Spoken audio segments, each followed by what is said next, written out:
Now, I'm sure we've all got a lot of these moulds sitting around our mould stash and we're not sure what to do with them. And they do make lovely little pendants. Well, what I've got is I bought myself some of these. They were really, really cheap. I will link them in the description below. And they're designed to go around crystals and hold a crystal in place. But these moulds are too big for them. So what I'm going to do is I'm going to try something slightly different. Now, unfortunately, I have only got one of the moulds that's the same shape as this to push in there. But I don't mind. I'm going to try it with the other moulds. So what I'm doing is I'm pushing them in. And they sit in there really nice and tightly. Level them up like that. Including the circle ones. Or the round ones. Now, I've got some triangle ones. But I don't think these are going to fit in that mould or look nice in there. Let's have a look. No, I think that's going to spread it out too much. I've got some rectangular moulds. Oh, they might work all right. I'll do one rectangular mould. There we go, like that. Now, I often use Oasis or flour foam to put my things in, but unfortunately, I haven't got any. I've run out. So I'm going to have to take my chance today. I could put them in some sand or something else like that, but I'm going to take my chance and put them on my work surface like that. No, I'm not. I'm going to have to find something. I'm going to have to find something. So I've got a little pot here of white sand, and all I'm going to do is push these down into it so that they're not likely to fall over, or, well, they're not going to fall over, are they, on their own? I'm not likely to knock them over. That's really what the truth is. And now they're ready to be poured. I'm going to show you what I'm going to do to pour into them.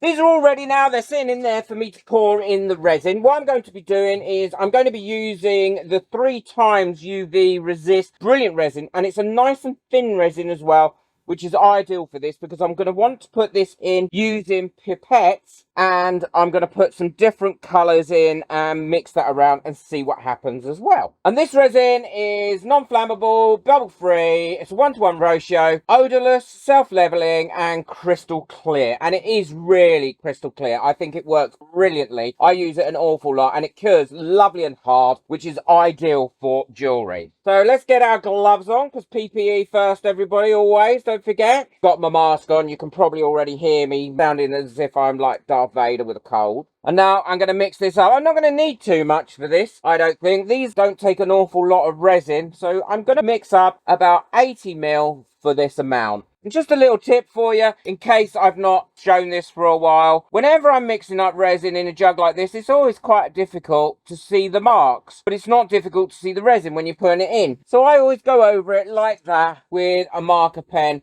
And then I can pour up to that mark, and I know then I've got the right amount. And look how lovely and thin that is. You can leave it a little bit longer if you want to, once you've mixed it all up and thicken it all up. But I don't want to do that for this particular project. Well, now I've got my resin mixed up, what I'm going to do is put just a tiny bit of mica powder in there. I don't want too much in there. I don't want it to go a solid colour. So that should be enough. And I'm also going to put in as well a little bit of the absolute powder ultra fine glitter as well, just to give it a bit of a sparkle. I want to give that a really good mix in because I don't want any clumps of that mica powder. I just want it to be able to kind of give it a bit of a light colour to it. Because crystals are never 100% clear, are they? Well, they might be. Well, diamonds you'd want 100% clear, wouldn't you? But unfortunately, I don't have any diamonds. I'd like a diamond. I'd like a bag of diamonds. I'm sure we all would. So there we go. You can see now that is in there, but it's still a very clear mix. And now what I'm going to do is pop some of that in each one of these little pots, like that. Because I also want to add some colour to it as well. And the colours I'm going to be using are these alcohol inks by Lex Resin. They are, without a doubt, the best alcohol inks I've ever used. And they are the only ones I would ever use as well. Because they really are very colour fast. So I don't want much in there at all. And now I'm going to give that a mix in there. And make sure that's thoroughly mixed in. If you haven't got alcohol inks, you could also use translucent colours as well for it. That would work really well too. But that's still got a bit of translucency to it. And that tiny bit of mica powder and those glitters should also still shine through these colours. And then at the end of this, when these are cured up, I'm going to show you how to get these out really easily. Because I know a lot of people have struggled with getting them out. And I've got a technique for that that works really well. Works every single time. So that's pretty. Some of these I'm just going to fill with this actual mixture. Now make sure you wipe your tip as well when you're doing this, because you don't want a sticky tip, because you want to make as little amount of mess as possible with this.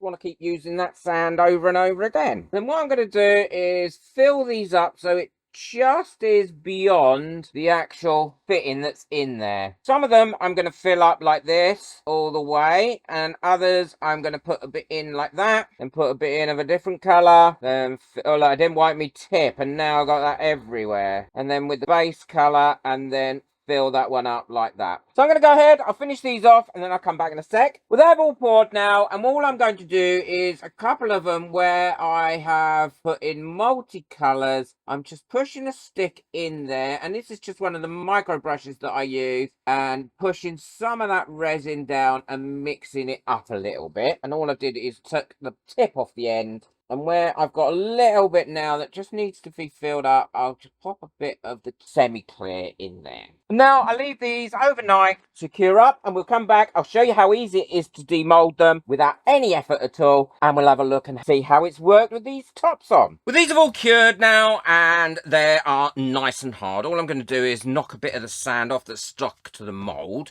And then what I've got here is a bowl of cold, I don't want it warm, cold, but not too cold. I mean, it's not freezing cold. Soapy water. And all I'm going to do is pop these in the soapy water. And what you don't want to do is have hot soapy water. Because if you've got hot soapy water, these have only just finished curing. It'll soften up your resin far too much. And you don't want to do that at all. And then all I need to do is pop the seal either side of that. So like that, just pop the seal, bring it down like that, and then pop it back in the water. And you can do loads of them like this. And this is how I always get these out of these moulds, because if not, what you find is, oh, they're a pain. As soon as you pop that seal, just pop it straight in that water again. And you can see when the seal's been popped, because you can see the air going down it all. It might help if I knew which ones are done where. Put them to one side or something. I can't wait to see what these look like. And then once you've popped the seal, you can push that down, and then they'll just slide out like that. So much less messing about. And it doesn't matter if they're wet, cold water, it's not going to mark them, it's not going to stain them. All it's going to do is wipe off and be lovely and clean. Isn't that easier, people? Oh dear, when I first had these moulds, I struggled with them for so long to try and get them out. I did do a video on this about 3 years ago, but it's probably got lost in the ether from being old. And that's all of them out in a matter of seconds. And your moulds are nice and clean, so all you got to do is put them somewhere, dry them, and then they're ready to use again. I'm going to dry these, dry my area, and then I'll show you what they all look like. Well, that's them all finished, all cleaned, and I've put little cords on them. And do you know what? These have cost me, I've just worked out, about 75 pence each to make in total. And I would probably sell these for £4.50 each. I think that works out a great profit. Look how nice that looks on there, and that is never going to go anywhere. My favourite one has got to be this one. I think that looks like a lovely little crystal, and again, look at that. It's all clear, but it's stuck in there. It's stuck in that mould really, really well. I do quite like that one as well. And it worked with them all, I have to say. The only one I would say didn't work quite as well as the rest was the square one, and I probably wouldn't make the square ones anymore. What I would try and get is a lot more of this shape mould, the round moulds, and the rectangular mould, because that worked so well. Square one, it kind of embedded a little bit too much inside it. But other than that, I'm definitely going to sell them, and that'll be what I'll sell them at. So great profit, really easy to make. And to be honest, you could make them with any leftover resin. You could have these moulds just set up. I will link everything that I've used in the description below, so don't worry. You'll be able to easily get hold of it. Let me know in the comments what you think. I think this has worked out superbly well. Some of my experiments don't work out so well. Boot that like button, hit that subscribe button, and be sure to check out the video that I've got coming up next on jewellery, because I think you'll love that if you want to know more about how to price and sell your jewellery. Take care, enjoy your resin, bye.